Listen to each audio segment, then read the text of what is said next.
Сделать эту дверь было очень непросто. Это сталинский дом 1957 года постройки. Вот эти части портала выдвижные. Вначале это была часть гостиной. In My Room – это маркетплейс красивой мебели. Привет, In My Room! Рада вас видеть. Проходите в гости и с удовольствием покажу вам нашу чудесную квартиру. Я Татьяна Красикова, дизайнер, занимаюсь своей профессией очень давно, и сегодня я хочу вас познакомить с очень красивой квартирой в Сталинке, которая выполнена в классическом стиле, и лейтмотивом для создания интерьера стала коллекция картин хозяйки. Мы находимся у метро Университет, это сталинский дом 1957 года постройки, квартира 94 метра. В этой квартире проживает мама с девочкой-подростком. Раньше в этой квартире был сделан очень хороший добротный ремонт с дорогими отделочными материалами, с дорогой мебелью, но у заказчицы новой были свои требования к ремонту и перепланировке. Из важного нужно было сделать обязательно гостиную, хорошую спальню для хозяйки с отдельной гардеробной, детскую комнату, которая будет являться и спальней, и кабинетом, и местом проведения с друзьями. Обязательно нужно было сделать два санузла, один основной и один маленький гостевой. Соответственно, кухня и прихожая, удобная для размещения верхней одежды и обуви. В квартире была сделана перепланировка. Скорее мы вернулись к изначальному плану той квартиры, которая была еще по первому самому плану 1957 года. Она была наиболее удачная. И какая была именно перепланировка сделана, я расскажу вам попозже в процессе съемки. Лейтмотивом для создания этой квартиры стали картины из коллекции хозяйки. Они были выполнены в классическом стиле. Кроме того, хозяйка хотела сохранить две люстры, которые были ей дороги. Мы их потом разместили в холле и в гостиной. Точно характеризовать стиль этой квартиры довольно сложно, потому что здесь, конечно, есть элементы классики, но здесь есть элементы английского стиля с присущим им стилем шенуазери, есть где-то и более современные прочтения, поэтому, скорее всего, это микс, но основной стиль, конечно, это классика. Ну, хорошо, давайте пройдемся по квартире, я покажу вам все помещения подробнее и расскажу про каждый отдельно. Давайте посмотрим кухню. На кухне была сделана незначительная перепланировка, мы чуть-чуть увеличили ее площадь. Вообще здесь по плану изначальному везде идут несущие ригели. Они идут через всю квартиру, вот так продольно. Здесь была очень хорошая итальянская мебель, деревянная кухня из массива. И хозяйка очень хотела сохранить эту кухню. Но она была темная, и мы планировали ее перекрасить в более светлый оттенок, отреставрировать, дополнить какими-то дополнительными элементами, корзинами, ящиками и сохранить. Но столкнулись с такой неожиданной проблемой, что когда стали подбирать технику, оказалось, что она для этой кухни просто уже не существует в тех габаритах, которые у нас есть. И нам пришлось искать новую кухню. Мы ее нашли в таком неком английском стиле, и обязательно нужно было использовать более светлые тона, но не белые. Мы подобрали такой вот довольно сложный оттенок серого, серо-бежевый. Отдельно хочется рассказать про портал. Мы его очень долго рассчитывали, потому что он должен был быть удобный. Здесь должно было быть обязательно удобное расстояние для готовки, чтобы можно было использовать и вот эти боковые части. Сюда можно поставить кастрюли, и в том числе здесь можно еще заниматься готовкой еды. И самое главное, что вот эти боковинки при готовке еды у нас не пачкаются. Здесь газ в этой квартире. Газовая труба у нас спрятана за углом, за порталом, ее не видно. Вот эти части портала выдвижные с двух сторон.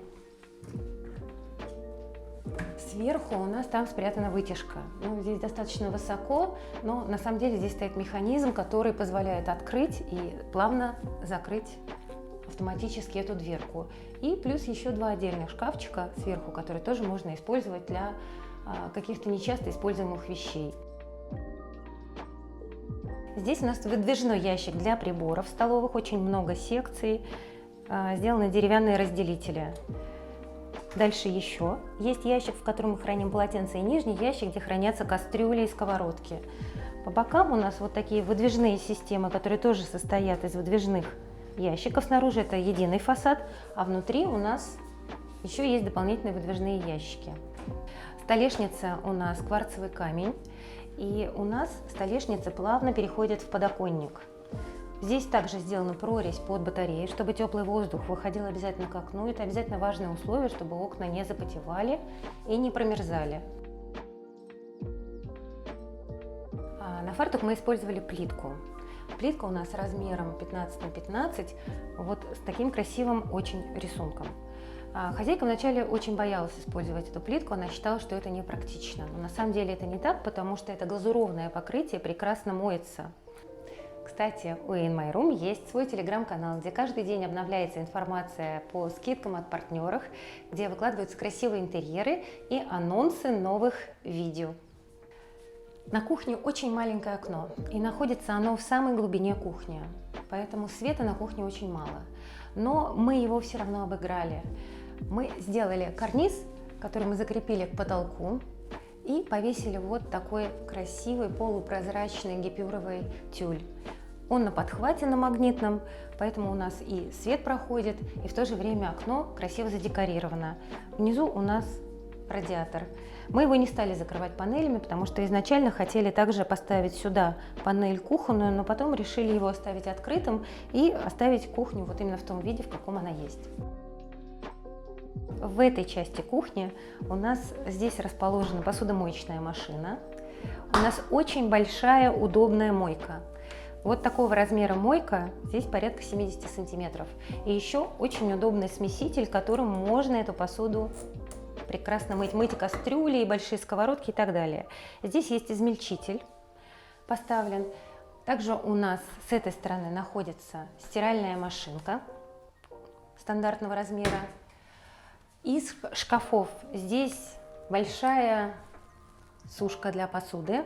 Все шкафчики сделаны на магнитиках, то есть дверки закрываются. Здесь шкаф для посуды и еще отдельно тоже шкаф. И сверху у нас антресольные шкафы с подсветкой, куда можно поставить какие-то красивые декоративные элементы, например, бокалы, штофы и так далее. С этой стороны у нас высокие колонки. Здесь у нас по краям, здесь холодильник отдельный большой. С этой стороны у нас морозилка. По центру у нас духовка. Под духовкой у нас вакууматор для продуктов. Вакууматор пакует продукты для сохранения их потом в пленке, морозильнике на долгое время. Можно паковать мясо, фрукты, грибы и так далее. Снизу ящик большой для кастрюль, сковородок. Еще один ящик и еще место для хранения вот в этом шкафу. В качестве отделки на полу у нас керамогранит. Плитка вот такая ажурная, красивая, которая создает настроение. При том, что кухня у нас абсолютно нейтральная и имеет просто крашеные фасады, эта плитка с рисунком ее очень украшает. Стены покрашены специальной краской, которая не боится влаги, которая легко моется. Что касается потолка, потолок у нас также окрашен. Ригель делит этот потолок на две части. Маленькая часть, большая часть, мы его решили уравновесить вот такими красивыми фонарями, которые мы повесили. Они дают достаточное освещение для этой кухни. И еще у нас здесь есть столовая зона. У нас стоит стол небольшой со стульями, который стол еще можно разложить. Когда приходят гости, он раскладывается в длину и добавляет еще дополнительно сам стол 1,20 на 80 м, а в разложенном состоянии он получается 160 на 80. Стены мы дополнили картинами. Эти картины, они в английском стиле, это тема охоты, и она очень перекликается с тем английским стилем, который присутствует в этом интерьере. Боковой элемент кухни оформлен вот таким образом. Это выглядит очень красиво, это тоже часть фасадная, и она имеет вот такие фрезерованные детали.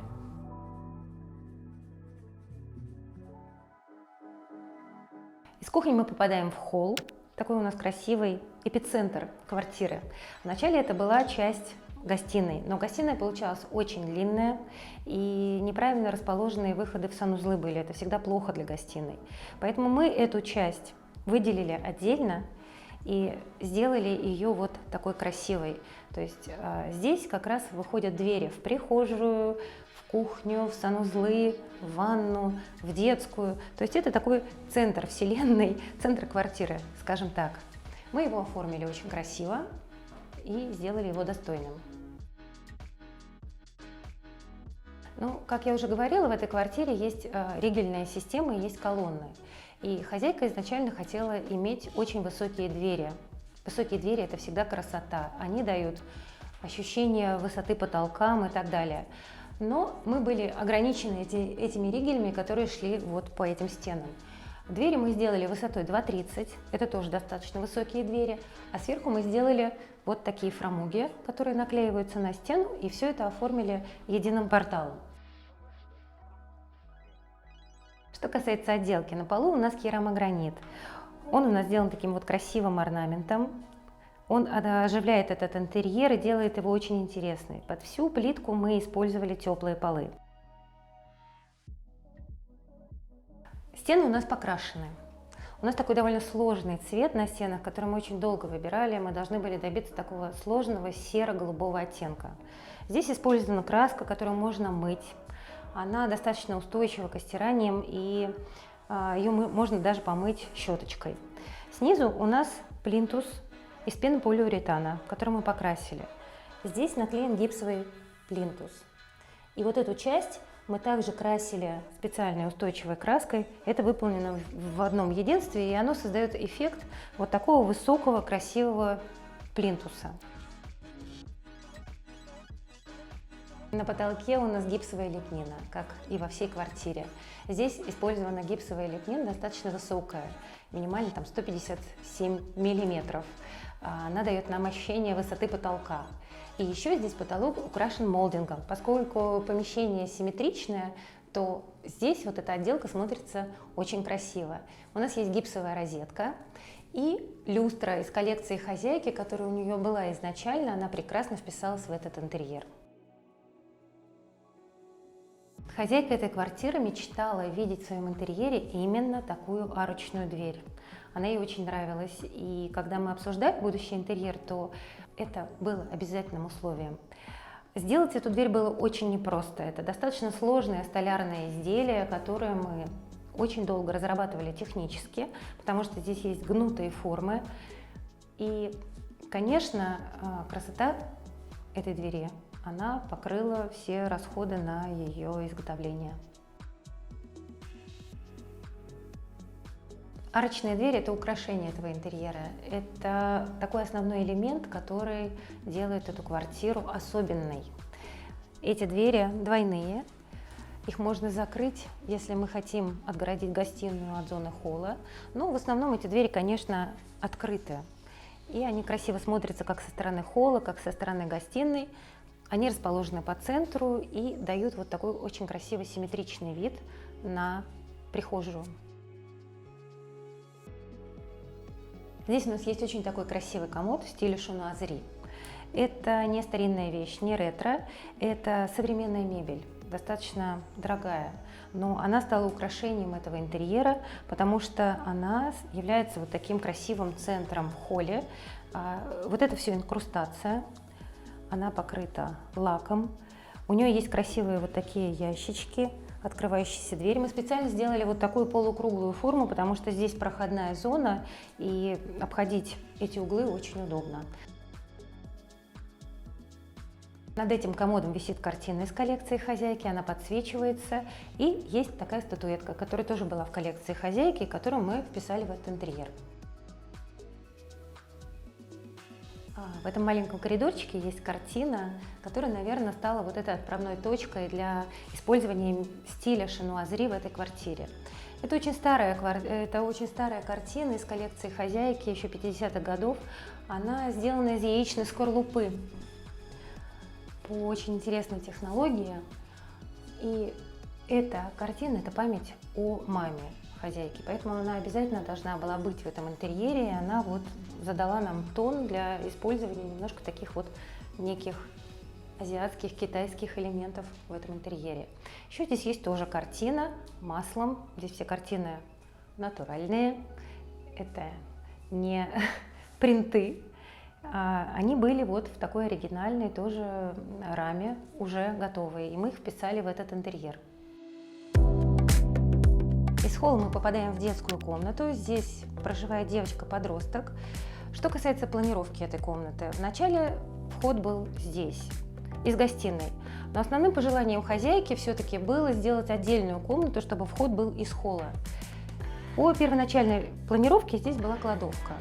Но мы ей пожертвовали, потому что кладовка была очень маленькая, неудобная. И мы сделали отдельный вход в детскую комнату из холла. В этой комнате есть две несущие колонны, которые мы спрятали за шкафами. То есть мы их обыграли, эти колонны были несимметричные, некрасивые, но системой хранения шкафов мы их аккуратненько закрыли. Здесь колонна и колонна в углу. В этой комнате у нас поклеены обои на стенах. На полу у нас инженерная доска, елка. Здесь у нас довольно большая кровать. Диван-кровать. Здесь полноценное место, 1,40 м, и ортопедический удобный матрас. Еще здесь есть система для хранения. Это нижний ящик, который выдвигается, он достаточно большой, и туда убирается сменное белье, ненужные вещи и так далее. Здесь есть комод. В нем большое количество ящиков, очень удобно, особенно для девочки-подростка, у которой всегда очень много вещей, и нужно все это прятать.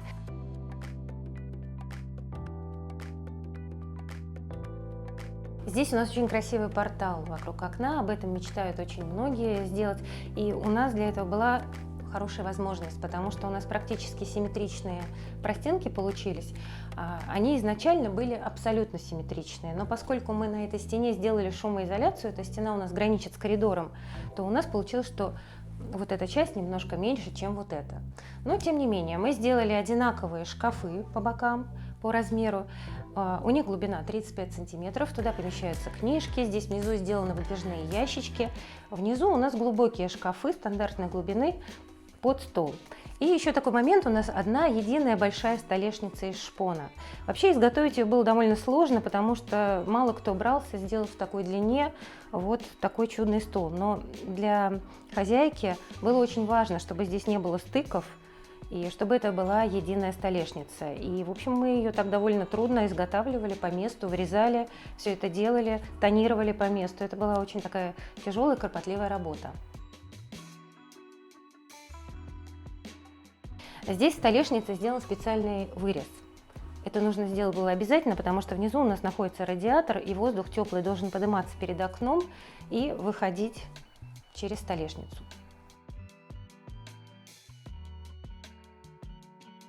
На откосах мы сделали розетки. С этой стороны две розеточки, и там есть розетка. Это очень удобно для включения рабочей лампы, телефона и так далее. Здесь у нас римская штора на окне. Она достаточно плотная. Ее можно опустить, и тогда в комнате можно создать уютную обстановку для сна. В то же время, видите, по нижнему контуру мы сделали обрамление и пришили сюда декоративные помпончики. В этой комнате у нас центральная люстра. Она очень яркая. В принципе, можно снизить ее освещенность, если мы уменьшим количество ламп, но мы решили, что для этой комнаты такая освещенность нам необходима. Из освещения у нас еще есть торшер и есть рабочая лампа.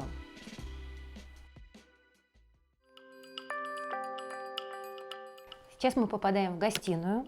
Это очень красивое помещение. Что хочу сказать по отделке. Значит, на стенах у нас использована краска. Краска тоже моющаяся, и кажется, что это белый оттенок. На самом деле оттенков белого очень много. Мы его подбирали долго, заказывали образцы выкрасов.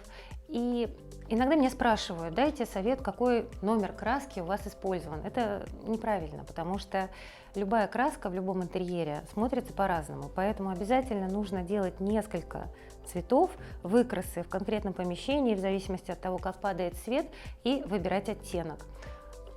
В этом случае у нас белый с таким легким, теплым оттенком. На потолках у нас опять же гипсовая лепнина. И здесь она у нас такая орнаментальная, красивая. Здесь есть на потолке вот такая сложная, красивая розетка. Она состоит из множества элементов. И монтировать ее было тоже очень непросто. Для этого мы сначала делали разрисовку на потолке, выверяли каждый элемент, который где будет находиться. То есть она состояла из отдельных частей. На потолке у нас тоже есть такие вот протяжки, это тоже гипсовые молдинги.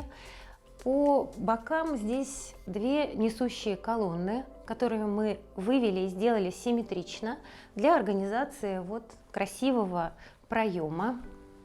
Все это тоже обошли высоким гипсовым карнизом с элементами декоративными. А по полу у нас такая же история, то есть здесь сделан гипсовый молдинг, пенополиуретановый плинтус, и вот это все пространство нижнее покрашено специальной краской, устойчивой к стираниям, к мойке и так далее. На полу у нас инженерная доска, и в этом помещении мы сделали коврик. Если вы обратите внимание, то есть у нас по центру идет елочка, а дальше идет отбивка контуром и прямая раскладка. Что я хотела еще про окна сказать. Здесь у нас деревянные окна стоят, они покрашены вот в такой вот красивый молочный оттенок. И еще у нас там есть фрамуги верхние, которые открываются с электропривода. То есть мы специальным выключателем открываем форточку на проветривание. На окнах у нас очень красивый текстиль, шторы с такой вот богатой цветовой палитрой. Они стали лейтмотивом, наверное, для цветовой палитры этого помещения. То есть за основу мы взяли светлые стены, красивые оттенки штор. Кстати, шторы есть еще и второй вариант запасной у хозяйки. Они более спокойных оттенков, и мы их будем менять как бы летний вариант, зимний вариант. Здесь достаточно яркий диван, удобный, с велюровой такой отделкой и с большим количеством подушек. Хозяйка предложила сделать подушки достаточно большого размера, минимум 60 на 60. И на самом деле это очень правильное решение, потому что именно высокие подушки придают комфорт этому дивану. Сидеть на этом диване очень удобно. Диван стоит по центру комнаты. По бокам стоят вот такие столики чудные, на которых большие лампы, опять же в стиле шинуазри. То есть здесь тоже прочитывается вот такая симметрия. Очень удобное кресло, низкое, без высокой спинки, но на самом деле оно очень удобное. Очень красивый столик рядом, который можно использовать, поставить чашку кофе или поставить просто декор. Тумба под телевизор. И еще хочу, наверное, показать вот из мебели вот такую красивую консоль, которую мы тоже сделали в столярном производстве. Она тоже в стиле шинуазри, и она покрыта черным лаком, а верхняя ее поверхность – это корень экзотического дерева, который прекрасно сделали столярщики. Они соединили все это бесшовно и вот сделали вот такую красивую, дорогую вещь. Здесь у нас есть вот такой авторский, очень красивый стульчик, который тоже украшает этот интерьер. Здесь очень много декоративных элементов, которые были в коллекции хозяйки, в том числе, которые мы потом приобретали. Вот, например, коллекция монахов, которые тоже подчеркнули где-то этот стиль. На окне у нас вот такие символические тигры, рамки с фотографиями, скульптурные композиции. То есть все это украшает интерьер, дополняет его, наполняет, делает его богатым и красивым. Украшением этой гостиной является люстра, которая была в коллекции у хозяйки. Она старинная и очень красиво вписалась в этот интерьер. Что касается освещения, мы вывели освещение таким образом, что мы с выключателя можем включать настольные лампы. Также и выключать основное освещение, включать лампы и выключать. Это очень удобно, потому что когда приходишь домой, иногда хочется включить какое-то приглушенное освещение и сделать интерьер более уютным. Сейчас мы пойдем в спальню. В спальню у нас ведет вот такая двустворчатая дверь, которую мы расположили рядом с окном. Дверь мы переносили. Изначально она была в другом месте расположена. Это, кстати, была идея хозяйки, очень правильная идея, потому что проем между двумя комнатами, который расположен ближе к наружной стене, добавляет освещенности обеим комнатам. Это спальня хозяйки. Что касается отделки, то на стенах у нас обои, очень уютные бумажные обои. На потолках у нас опять же гипсовый карниз. И мы сделали вот такой вот интересный орнамент из молдингов гипсовых на потолке. На полу у нас инженерная доска, дуб. Опять же мы сделали елочку, и она обрамлена вот таким вот красивым бордюром, который идет по периметру этой комнаты. Здесь у нас не очень большое помещение. Изначально спальня была больше, но мы ее разделили на две части. Мы сделали отдельную гардеробную комнату и спальню. Но здесь прекрасно помещается кровать, и по бокам у нас здесь две тумбочки прикроватные. Здесь еще мы поставили вот такую атаманку. На нее очень удобно складывать подушки лишние с кровати, какие-то покрывала, одеяла. То есть это вещь незаменимая. Опять же, можно складывать одежду перед сном. Еще из мебели у нас здесь есть вот такая красивая декоративная этажерочка, на которой стоят книжки, которые можно почитать перед сном. Украшением этой гостиной является вот такие великолепные настольные лампы. Они, кстати, очень тяжелые, наверное, килограмм по 25. То есть поднять их нереально, потому что основание этой лампы сделано из натурального камня. В этой квартире мы заменили батареи отопления, мы поставили вот такие красивые стальные радиаторы, которые мы не стали закрывать никакими экранами, потому что внешний вид у них очень красивый. Подоконники у нас сделаны из кварцевого камня, они вот такой толстенькие, широкие, 4 сантиметра толщиной и с таким несложным профилем.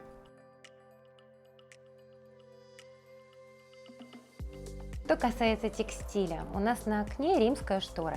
Я очень люблю римские шторы, потому что когда вид из окна очень красивый, а в данном случае он очень красивый, вид открывается на парк, то римские шторы – это прекрасное решение для квартиры. Она полупрозрачная, пропускает свет, регулируется на определенную высоту, выше, ниже. Она у нас красиво вот так вот оформлена таким декором.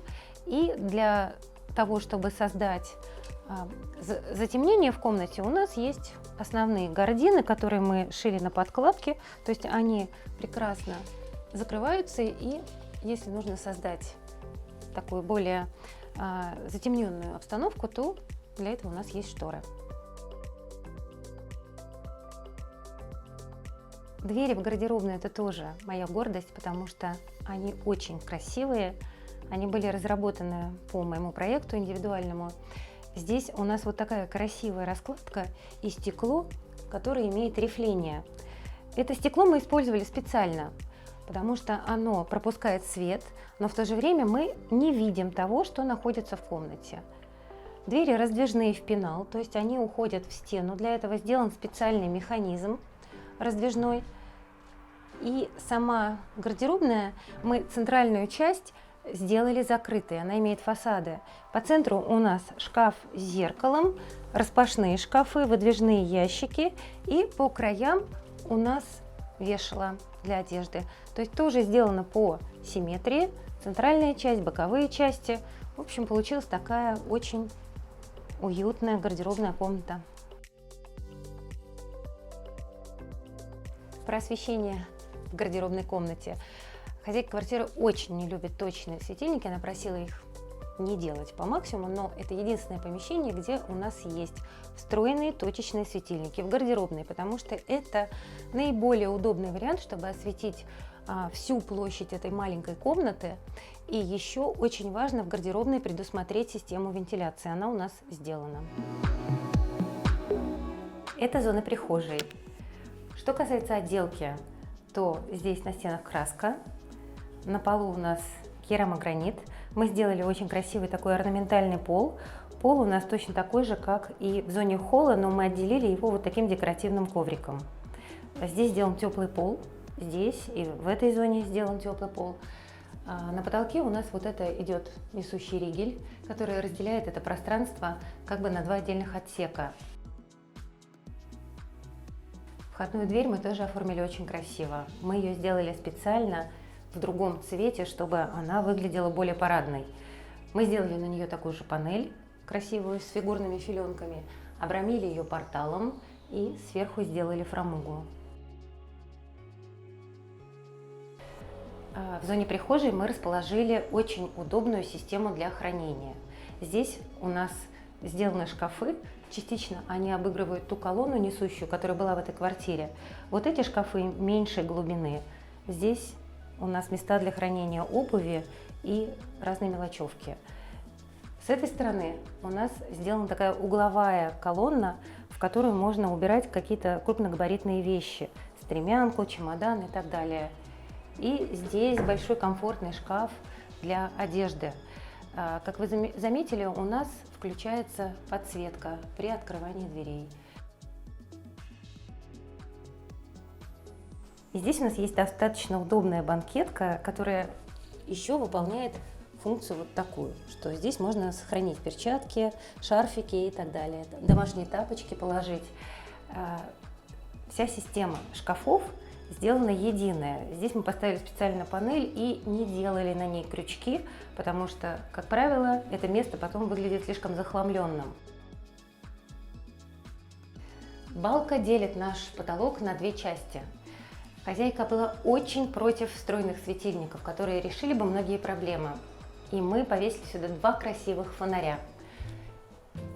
Причем, если вы посмотрите на шкафы, да, то нижняя открывается с расчетом того, чтобы светильники не цеплять. Верхние шкафы антресольные используются очень редко, но когда мы их открываем, мы можем этот фонарь подвинуть в сторону. То есть это не является проблемой для хозяйки. Этот вопрос был решен на этапе выбора всех элементов. Если вы ищете интересные идеи для ремонта, то подписывайтесь на все площадки, где есть In My Room. А это очень красивый санузел, который я вам хочу показать. Здесь в отделке мы использовали жемчужные цвета покраски. На стенах у нас крупные панели. Причем хочу обратить внимание, что когда ставите вот такие панели, обязательно нужно делать четкий расчет под размер, потому что подрезать их нельзя. А на полу у нас очень нарядная, красивая орнаментальная плитка. Вообще, когда я ее увидела, я влюбилась в этот принт, и хозяйка скептически относилась к этому. Но когда она увидела это в раскладке, она согласилась, что именно эта плитка, она придала вот такой шарм этой ванне. На потолке мы тоже сделали гипсовую лепнину, она немножко иная, чем в других помещениях. Мы ее сделали с рисунком и подчеркнули вот такой розеткой потолок. Именно такой орнамент на потолке был выбран специально, чтобы придать какую-то изюминку этому помещению. Центральная часть у нас оформлена следующим образом. По центру стоит красивая раковина с ярким цветом. Он выбран не случайно, он является украшением этой ванной, и этот цвет у нас присутствует уже в интерьере. Это место у нас также сделано симметрично, то есть мы его подчеркнули боковыми частями, и во всю стену у нас сделано красивое зеркало, которое создает объем в этом помещении. Есть еще отдельные светильники по бокам, которые можно включить или вечером включать как отдельную подсветку. И фронтально у нас расположен очень красивый шкаф, который является техническим шкафом. Здесь у нас спрятана гребенка, доступ к ней очень удобный, и здесь у нас есть бойлер и расположены разные бытовые предметы. Здесь у нас не было возможности поставить ванну, поэтому мы сделали большую удобную душевую кабину. Здесь дверка стеклянная, которую мы сделали под заказ. Она, кстати, открывается и наружу, и внутрь, то есть очень удобно заходить. В душевой кабине у нас все стены облицованы плиткой кабанчик белого цвета. И система душевая у нас полностью встроенная. Здесь есть верхний душ, есть ручной душ и есть вот такой излив. Его можно ставить, можно не ставить, но в данном случае по желаниям хозяйки было иметь. И все это управляется, вот такая сложная система, казалось бы, но на самом деле все очень функционально и просто.